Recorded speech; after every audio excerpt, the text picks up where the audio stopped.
Hello friends, आज आपकी class है 36। आपका टॉपिक वही है विशिष्ट बालकों के प्रकार। लेकिन आज हमारे टॉपिक के अंदर जो हेडिंग रहेंगी जिसको हम क्लियर करेंगे वो होगा दृष्टि, श्रवण, वाक और अस्थि दोष से जो विकलांग जो बालक हैं, जो शारीरिक दृष्टि से विकलांग बालक हैं, उनके बारे में हम डिस्कस करेंगे। इसमें से क्वेश्चन आपके एग्ज़ाम में आए भी हुए हैं और देखने को आगे मिल भी सकने की संभावना पूरी है।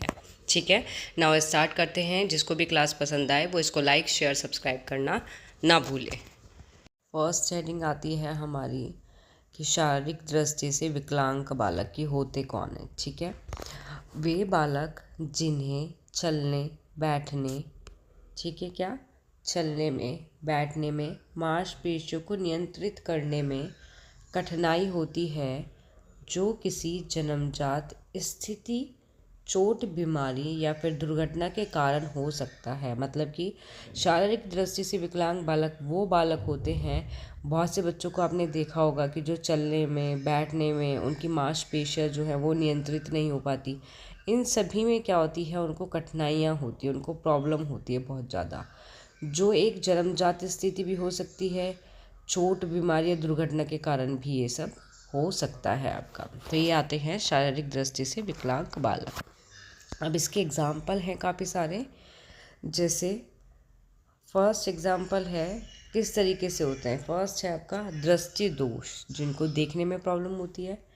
सेकंड इज़ बहरापन, श्रवण दोष, जिसको सुनने में प्रॉब्लम होती है, ऐसे बच्चे। थर्ड इज़ बोलने में कठिनाई, वाक दोष, बोलने में प्रॉब्लम। और फोर आता है आपका मांसपेशियाँ या फिर अस्थि दोष, कि अस्थियों में क्या होती है, प्रॉब्लम उनको होती है। तो फर्स्टली सबसे पहले हम बात करेंगे, थोड़ा सा डिटेल में पढ़ लेंगे बस, क्योंकि अंदर से भी इनके क्वेश्चन आ जाते हैं। आप देखना कि किस तरीके के क्वेश्चन आते हैं इसमें। तो आपका आता है दृष्टि दोष। तो दृष्टि दोष जो है वो ऐसे बालक होते हैं जिनकी आँखों से या आँखों की दृष्टि से सामान्य से क्या होती है, उनकी आँखों की जो दृष्टि होती है वो सामान्य से कैसी होती है, कम होती है, और जिससे उन्हें देखने में क्या होती है, कठिनाई होती है। और ये उनके विकास और शिक्षा जीवन के अन्य पहलुओं को बहुत ज़्यादा क्या कर सकते हैं, प्रभावित कर सकते हैं। ठीक है, आपके जो ये दोष होते हैं, जो दृष्टि दोष होते हैं, ये भी काफ़ी सारे प्रकार के होते हैं, टाइप्स के होते हैं। जैसे हमारा फर्स्ट इज़ आ गया हमारा मायोपिया। ठीक है, मायोपिया को क्या कहते हैं हम, निकट दृष्टि दोष, जिसमें क्या होता है, दूर की वस्तु तो धुंधली दिखाई देती है लेकिन पास की वस्तु स्पष्ट दिखाई देती है। ठीक है, सेकंड इज आता है हमारा इसमें, सेकंड आता है हमारा हाइपर हाइपर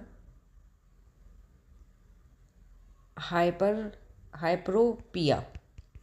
ठीक है, ये होता है दूर दृष्टि दोष बोलते हैं इसको, कि इसमें पास की वस्तु क्या होगी, धुंधली दिखेगी, लेकिन दूर की वस्तु क्या है, स्पष्ट दिखेगी। ठीक है, दूर दृष्टि दोष में तो पास की धुंधली दिखती है, दूर की क्या होती है, स्पष्ट दिखती है। निकट दृष्टि दोष में क्या होता है, दूर की वस्तु धुंधली दिखाई देती है लेकिन पास की वस्तु स्पष्ट दिखाई देती है। नेक्स्ट आता है इसमें आपका, इसी में आपका थर्ड पॉइंट आता है अस्थीगैमेटिज्म, मतलब कि अस्थि आता है आपका अस्थि दृष्टि। इसमें क्या होती है कि जो वस्तु होती हैं वो धुंधली दिखाई देती हैं। और एक इसके अंदर आता है आपका लास्ट पॉइंट कि ब्लाइंडनेस, मतलब कि धुंधलापन। क्या होता है, ब्लाइंडनेस, धुंधलापन। इसमें क्या होता है, पूरी तरह से ही या आंशिक रूप से देखने की क्षमता का क्या होता है, अभाव होता है आपका। अब यह आपका दृष्टि दोष है, दृष्टि बाधित जो बालक है, इनकी जो शिक्षा है वो शिक्षा किस तरीके की होनी चाहिए इनकी। ठीक है, तो इनकी शिक्षा के अंदर आता है आपका, शिक्षा के अंतर्गत आता है शिक्षा, ये यहाँ लिखो, यहाँ पे आती है शिक्षा इनकी। ठीक है, शिक्षा में इनका फर्स्ट पॉइंट इज शैक्षिक कठिनाइयाँ। सॉरी विशेष शिक्षा, विशेष शिक्षा मतलब कि दृष्टिबाधित जो बच्चे होते हैं उनके लिए विशेष शिक्षा का कार्यक्रम उपलब्ध कराएं, जो उन्हें अपनी कक्षा के अनुसार सीखने में क्या करे, हेल्प करे। जो बिल्कुल अंधे बच्चे होते हैं उनके लिए क्या है, ब्रेल लिपि का भी यूज़ किया जाता है। ठीक है, सेकेंड पॉइंट आता है इसका ब्रेल लिपि। ब्रेल लिपि, जो दृष्टिबाधित जो बालक होते हैं उनको ब्रेल लिपि के माध्यम से क्या किया जाता है, पढ़ाया जाता है। इसमें एक इम्पोर्टेंट पॉइंट है, क्वेश्चन आ जाता है कि ब्रेल लिपि का आविष्कार किसने किया था, तो लुईस ब्रेल ने किया था। किसने किया था, जो लुई ब्रेल थे, ब्रेल, उन्होंने इसका आविष्कार किया था। और इसमें जो बिंदु होते हैं जो विशिष्ट संयोजन से दर्शाए जाते हैं, उन वो बिंदु कितने होते हैं, तो वो बिंदु कितने होते हैं, 6 बिंदु वो होते हैं आपके। ठीक है, तो और ये कौन से दशक में किया था, 1820 दशक, 1820 दशक में लुई ब्रेल ने क्या किया था, आविष्कार किया था ब्रेल लिपि का। इसका यूज़ किया जाता है कि जो बच्चे बिल्कुल अंधे होते हैं, जिनको दिखाई नहीं देता, और इसमें जो बिंदु की संख्या होती है वो होती है 6। क्वेश्चन में आ जाता है ये वाला। ठीक है, नेक्स्ट चीज़ इसमें आता है आपका अन्य इंद्रिय का उपयोग। मतलब जो दृष्टिबाधित बच्चों को अन्य इंद्रिय जैसे श्रवण, स्पर्श, गंध और स्वाद का उपयोग करके भी सीखने के लिए प्रोत्साहित किया जाना चाहिए। 4 पॉइंट आता है सहायक उपकरण, कि उन्हें सहायक उपकरण जैसे मैग्नीफायर, स्क्रीन रीडर, इन सभी का यूज़ करना चाहिए। ठीक है, और नेक्स्ट और लास्ट पॉइंट है परिवार और शिक्षक का समर्थन, कि ये जो दृष्टिबाधित जो बालक होते हैं, इनके लिए शिक्षक और जो परिवार होते हैं उनका भरपूर समर्थन और प्रोत्साहन मिलना चाहिए। ठीक है, तो ये है आपका दृष्टिबाधित या दृष्टि दोष से युक्त बालक। सेकंड आता है आपका बहरापन। अब बहरापन क्या होता है, इसमें सुनने में समस्या होती है। ठीक है, बहरेपन में क्या होता है, सुनने में क्या होती है, सुनने में प्रॉब्लम होती है इसमें। ठीक है, अब इनकी शिक्षा की बारी आती है कि इनकी जो शिक्षा है, इनको शिक्षा किस तरीके से देनी चाहिए, किस बात का ध्यान देना चाहिए इसमें।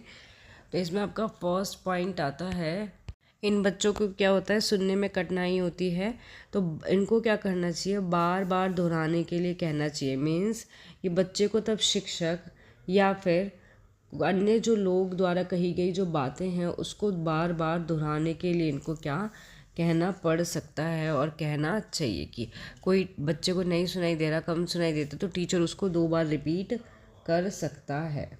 ठीक है, जिन बच्चों को कम सुनाई देता है, सेकंड पॉइंट में आता है कि उन बच्चों को सुनने के लिए हाथ को कान के पीछे लगाकर सुनने की कोशिश करते हुए देखना चाहिए, या फिर उनको बोलना चाहिए कान के पीछे हैंड लगाओ और सुनने का ट्राई करो कि शायद आपको सुन जाए। ठीक है, और ये जो बालक होते हैं थर्ड पॉइंट में, कि बच्चे को कक्षा में ध्यान ना देना या फिर अनुशासनहीनता दिखाने की संभावना होती है इसमें। तो बच्चे को अनुशासन बनाए रखने के लिए बच्चों को इस तरीके से पढ़ाया जाए, इस तरीके से शिक्षा दी जाए उसको कि वो अनुशासनहीनता ना करे। ओके, नेक्स्ट आता है आपका इसमें वाक दोष कह सकते हैं, या फिर बोलने में क्या होती है, कठिनाई। अब वाक दोष क्या होता है कि जिन्हें अपनी बात कहने में या फिर भाषा के प्रयोग में क्या होती है, कठिनाई होती है। जैसे कि वाक दोष भी बहुत सारे तरीके का होता है आपका, इसके भी काफ़ी सारे टाइप्स होते हैं आपके। तो ये होते हैं आपके टाइप, जिसमें फर्स्ट टाइप आता है आपका उच्चारण संबंधी। तो उच्चारण संबंधी में क्या होता है कि कुछ ध्वनि या फिर शब्द का सही उच्चारण करने में क्या होती है, प्रॉब्लम होती है। ठीक है, सेकंड आता है भाषा संबंधी। इसमें क्या होता है कि जो शब्द हैं, शब्द को सही क्रम में ना रखकर व्याकरण संबंधी गलतियां करना होता है। इसमें विचार को ठीक से क्या करते हैं, व्यक्त नहीं कर पाते हैं। ठीक है, नेक्स्ट आता है प्रभा संबंधी। इसमें क्या होता है, जो वाग दोष में क्या होता है कि जो बालक होता है वो तुतलाता है या फिर हकलाता है, तो वो आता है आपका प्रभा संबंधी। हम इसमें बच्चे की हेल्प कैसे कर सकते हैं, या शिक्षा हमें किस तरीके से देनी चाहिए, या हेल्प करना, ठीक है, मतलब हेल्प करना और मदद करना। फर्स्ट पॉइंट आता है इसमें विशेषज्ञ से सलाह ले, ठीक है, किससे ले, विशेषज्ञ सलाह, ठीक है, कि वाग दोष वाले जो बच्चे होते हैं उनके लिए एक भाषा विशेषज्ञ जो है या स्पीच थेरेपिस्ट से सलाह लेना एक महत्वपूर्ण है। सेकंड आता है आपका नियमित थेरेपी, नियमित थेरेपी। इसमें क्या होता है कि थेरेपी से बच्चों को अपनी वाक और भाषा की क्षमता को बेहतर करने में क्या होती है, मदद मिलती है। थर्ड आता है पॉजिटिव इन्वायरमेंट, पॉजिटिव इन्वायरमेंट आपका, कि बच्चों को प्रोत्साहित करें और उनको बोलने के लिए क्या करें, प्रेरित करें, ठीक है। तो ये सभी इसके पॉइंट्स हैं। आगे नेक्स्ट और लास्ट आता है इसमें आपका मांसपेशियाँ और अस्थि दोष, मांसपेशियाँ और अस्थि दोष। तो इसमें क्या होता है आपका कि जो अस्थि दोष से युक्त जो बालक होते हैं इनका मतलब होता है हड्डी, कि हड्डी से संबंधी कोई भी समस्या अगर बच्चे को हो रही है तो वो आपका अस्थि दोष से युक्त बालक के अंतर्गत आता है, ठीक है। तो अस्थि दोष में आपका यही होता है मोस्टली कि जिनकी हड्डियों में प्रॉब्लम होती है, जैसे फ्रैक्चर आ जाता है या विकास संबंधी समस्या आ जाती है या अन्य हड्डी से संबंधित समस्या आपकी आ जाती है, तो ये सब होता है अस्थि दोष के अंतर्गत। मोस्टली जो इसमें क्वेश्चन पूछा जाता है वो पूछा जाता है आपका दृष्टि दोष के अंदर से, ठीक है। इन तीनों के अंदर से ज़्यादा पूछे जाते हैं, आने को तो आपका कुछ भी आ सकता है। इनसे रिलेटेड कुछ क्वेश्चंस हैं जिसको हम करेंगे जो इम्पोर्टेंट हैं। आपका फर्स्ट क्वेश्चन आता है, फर्स्ट क्वेश्चन इज है संयुक्त राष्ट्र द्वारा कौन सा वर्ष अंतर्राष्ट्रीय विकलांग वर्ष घोषित किया गया था। तो फर्स्ट ऑप्शन इज 1981, 1980, 1982, 1959। तो इसका करेक्ट आंसर होगा आपका 1981, कि संयुक्त राष्ट्र द्वारा 1981 में अंतर्राष्ट्रीय विकलांग वर्ष घोषित किया गया था, ठीक है। सेकंड क्वेश्चन आता है आपका, सेकंड क्वेश्चन आता है सूची 1 को सूची 2 से सुमेलित कीजिए। अगर आपने थ्योरी पढ़ी होगी अच्छे से तो आप क्या कर सकते हो, मैचिंग इजीली कर सकते हो, आपका एक नंबर कहीं नहीं गया। तो फर्स्ट ऑप्शन में देखो अभिगम अक्षमता वाले बालक, तो यहाँ पे इधर मैच करना है आपको कि अधिगम अक्षमता वाले बालक किससे मैच होगा, वाक से होगा, ब्रेल से होगा, बुद्धि लब्धि से होगा या उपलब्धि संभाविता से होगा। तो इसमें क्या होगा, ये आपका होगा, इसका करेक्ट आंसर इज होगा फर्स्ट का, आपका फर्स्ट का करेक्ट आंसर होगा आपका 4, उपलब्धि संभावित से, ठीक है। सेकंड आता है आपका श्रवण अक्षमता वाले दोष या बच्चे, ठीक है। श्रवण वाले बच्चे किससे रिलेटेड होगा आपका, किससे होगा आपका, बहरापन, ठीक है, इससे हो जाएगा आपका।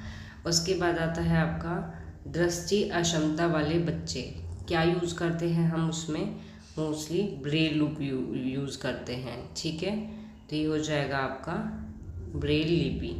उसके बाद डी ऑप्शन आता है, डी ऑप्शन इज़ बौद्धिक अक्षमता वाले बच्चे के लिए हम क्या यूज़ करते हैं या कैसे पता लगाते हैं, इसमें आएगा आपका बुद्धि लब्धि, ठीक है।